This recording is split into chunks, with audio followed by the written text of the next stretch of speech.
breaking the news that's already broken. It's time for Prospector's Briefs on Rock 107. 3 people in Wilkes-Barre have been charged with running an illegal bottle club because nothing says exclusive nightlife like a folding chair and a BYOB sign. Carnival Cruise has banned 24 passengers after a brawl broke out at a Galveston, Texas terminal. So technically they did leave with a souvenir. It's just a felony. Big Lots is reopening stores in Dunmore and Iden. Nothing screams small town renaissance like a new place to buy cheap throw pillows. It's 60 Minutes meets Gone in 60 Seconds. Tune in Monday for Prospector's Briefs on Rock 107. I guess their business plan didn't include get a liquor license. It's Prospector Show on Rock 107. Good morning, I'm Prospector. Good morning, I'm Kate. Pennsylvania State Police conducted an undercover operation located at 33 South Wilkes-Barre Boulevard, Wilkes-Barre, resulting in an arrest of 3 individuals. Now, what's this? It's like 1925 here. This is one of those undercover clubs, right? Prohibition's over, guys. You don't need to sneak around like your Al Capone's dim-witted cousins. The 3 face charges of criminal conspiracy for illegally selling liquor without a license. A conspiracy, like they're a mastermind liquor cartel, you know, out of a strip mall.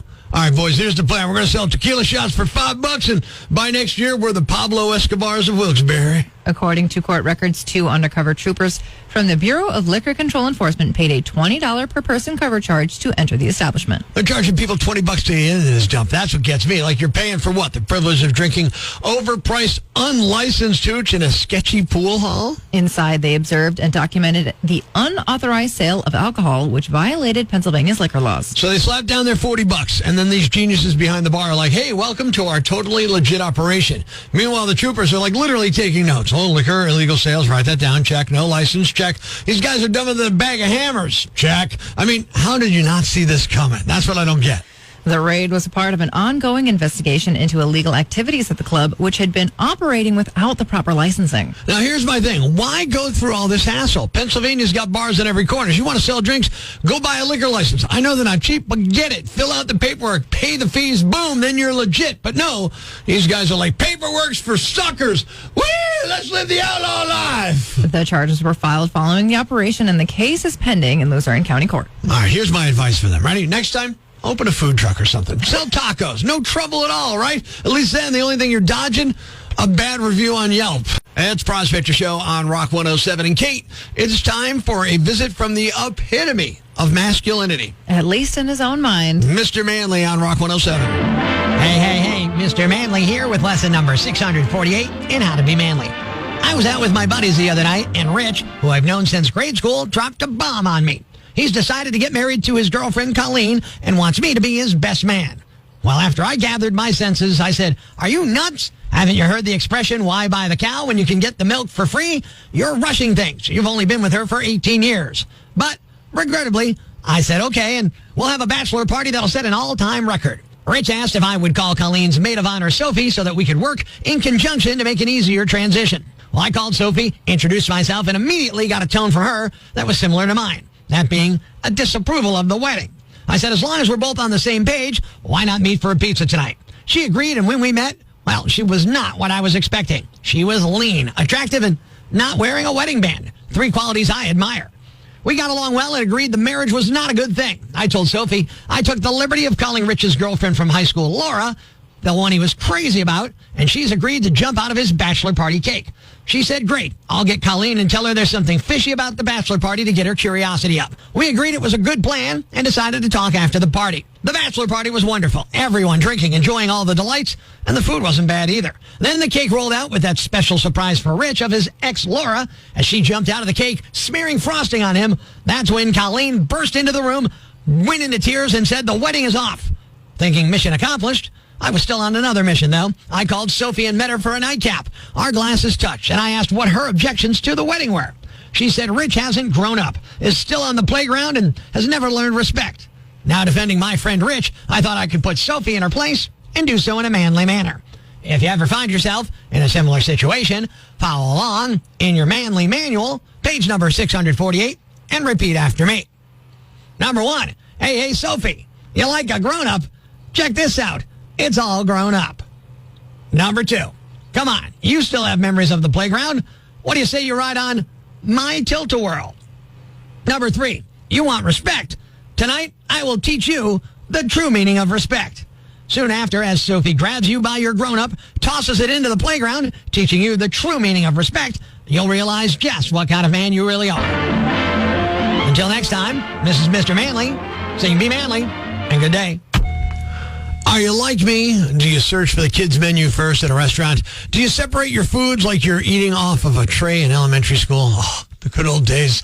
It's Prospector Show on Rock 107. Good morning, I'm Prospector. Good morning, I'm Kate. I found a chart online called the Picky Eater Test. Now, this is something I am sure I will pass or fail, depending on whichever one is more picky, that's what I will end up as. Because Prospector eats like a raccoon with a food allergy, like if it doesn't come in nugget form or have the texture of cardboard soaked in ketchup, he's out. All right, let's do this. Let's do this test. Okay, so you get 1 point for every food you will not eat. So the more points you get, the pickier the eater you are, correct? Yes, correct. Okay. I got a 5. And now, right. Prospector, you get to take the test. The most that you can get is 60. All right, so let's just to make it quicker, instead of hitting that for every food I won't eat, I will just hit this for the foods I do eat. Otherwise, the buzzer would never shut off. All right, rapid fire. Go. Lettuce. Nope. Brussels sprouts. Nope. Cucumber. Nope. Pickles. Nope. Avocado. Nope. Wheat bread. Yeah, there you go. Oh, ranch dressing. Nope. Crab. No. Grapes. No. Pork. There you go. 2. Okay, here's one. Yeah. Nutella. No. Spreadable poo. That's what I call Nutella. It's terrible. Celery. Nope. Eggplant. Nope. Tea. No. I told you. This is why we're not using that buzzer. Oh my god. Wait, Strawberries. tea. Did you say tea? Tea. Oh, tea's a yes. I drink tea. Sorry. Really? Yeah, I drink tea. Mayonnaise. No. What? Do you also hear strawberries in there? Yes. That's a no. Anything with berries, that's a no. You can stop right there. Coffee's on here. Coffee, I do. I drink here we it, but go. I don't eat it, but still. Okay, here's one. White chocolate. Yeah. See? Okay, cauliflower? No. Coconut? No. Cabbage? No. Okay, I think Yeah. we're just going to assume that your score, Prospector, is very high. Well, listen, we did this before because there are 60 of them, and it's a lot. And I got a very high score. You got a 46. 46 out of 60. That means there's 14 foods out of that list of 60 that I would eat. At that point, it's not a picky eater test. It is a cry for nutritional help. All my tests are great as far as vitamin levels and stuff like that. It drives my wife, Tara, crazy that I eat nothing yet. Every time I get blood work done, all the vitamin, all the mineral levels, they're like, oh, this is perfect. Like I'm eating a great diet. But I've seen toddlers at a hibachi grill with a more adventurous taste than me. The following rant may cause you to pull your hair out, scream at the radio, punch the dashboard. Complaints should be addressed to loudmouthyambag at rock107.com. Hey, happy Friday. I'm Rock 107's Prospector, and here's what's got me jacked. Sometimes a little communication is imperative. Wednesday, I was driving, and there were signs saying flagman ahead. So naturally, I started slowing down. Now, I get to the intersection and end up stopping because the flagman had just put up the stop sign. Now, I'm waiting as long lines of traffic come the opposite direction. Then the second flagman stopped them, and the third flagman, who was in the middle of the other two, started letting the perpendicular traffic go. No problem. There's a long line of cars and school buses waiting there, and not many cars behind me, so I'm cool. But here's where the problem occurs. The flagman in the middle stops the perpendicular traffic, and my guy turns his sign to slow. So I go slowly, and I notice the other guy who had just stopped traffic waving traffic through the middle again. So now some other driver's starting to make a left-hand turn into me. Obviously, I'm a little freaked out, so I lay on the horn. We both stop, and the flagman who let the other traffic through stands there dumbfounded, like he's got no idea what to do. Here's a suggestion. How about you friggin' pay attention to what you're doing in the first place? How about you guys get some walkie-talkies and use them to communicate with one another? Otherwise, you might get somebody killed. You can say things like, okay, number 3, you go, and both 1 and 2 stop. See? No accidents. Pretty simple, huh? I'm Prospector. I'm for the people. Who's with me? I gotta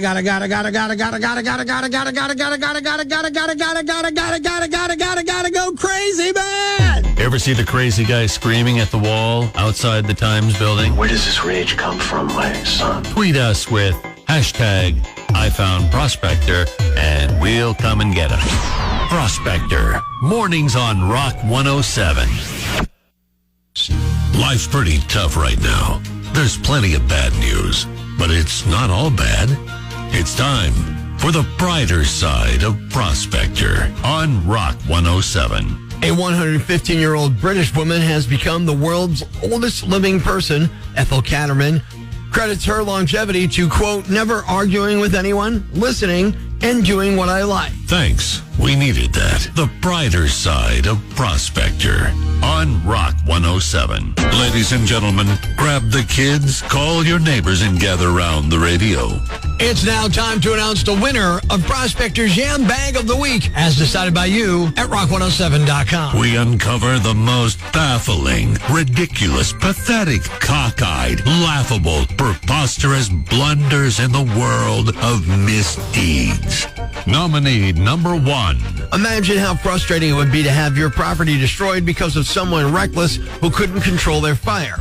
Now imagine if this was the situation. A man in New York admitted to starting a 3-alarm fire last week, which damaged 3 homes and several cars after setting fire to some, quote, intimacy items, end quote, with a lighter. The 37-year-old arsonist is a guy named Harry Torres, and he told investigators, quote, I started the fire, I was in the backyard at my house, and I lit 2 sex toys on fire, end quote. No one has said why he set fire to the toys. I mean, that's why we've got junk and monkeys. They take the stuff, no questions asked, man. Thankfully, no one was injured, but an 87-year-old woman was forced to flee her home. The damage to the 3 properties was extensive. Torres has been charged with arson and reckless endangerment. Nominee number 2. I thought every family was only supposed to have one bad apple. A 37-year-old guy named Christopher Banks recently got arrested in New York State for child pornography. He lives with his older brother in the small town of Nineveh. I guess it's like the Knoxville of upstate New York. Cops raided their home and seized their electronics. The brother is 38-year-old Mark Banks, and now he's in trouble too. Because while cops were searching their gadgets, they came across an old video of Mark getting it on with a cow. He admitted to it in a written statement to police, said he's worked on the farm for 22 years, and, quote, when I was younger, I had sex with a cow. He blamed it on urges and claimed it was a one-time thing. He's facing up to a year in jail. His brother is facing up to 4 years. They'll both have to register as sex offenders if convicted. Nominee number 3. Escaping from prison seems like a last-ditch effort to sniff freedom. You wouldn't try it if you had the chance to be released anytime soon, right? A man named Lucas Brown was caught escaping from jail in Colorado last Thursday night. He was on the loose for about 35 minutes. And get this, he was supposed to be released just 2 days later. Well, now that won't be happening. Lucas was working as a kitchen trustee and was cleaning up for the night. He went to take out the trash and just ran off. Here's another twist. He was previously caught escaping back in 2017, so he shouldn't even have qualified for the trustee position with outdoor access. He had that role for about a month, but didn't try to make a run for it until last week. Lucas was serving a 90-day sentence. There's no word on how much extra time will be tacked on due to the escape attempt. Nominee number 4. This guy is just like the Jay-Z or Brett Favre of drug dealing because retirement is just a phase. An Uber driver in Ohio was arrested after a rider called 911 and said the driver boasted about having drugs stashed in a fake aerosol can in the car. Cops tracked down the Uber driver and sure enough found the can, which was filled with 24 grams of meth, along with pills, a meth pipe, a digital scale, packaging baggies, cash, and 3 cell phones.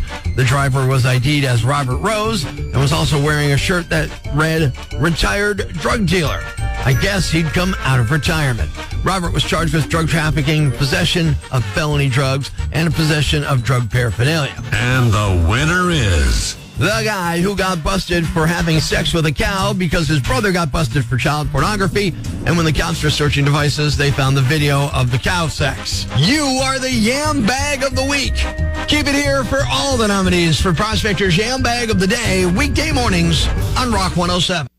Thanks for listening to Prospector's Prime Cuts podcast. Be sure to catch us live weekdays from 5:30 to 10 a.m. on Rock 107 or online at rock107.com or the Rock 107 app, a free download for your Android or iPhone. Subscribe to the podcast on Apple Podcasts, Google Podcasts, Spotify, Stitcher Radio, or wherever you get your podcasts so you never miss Prospector's Prime Cuts.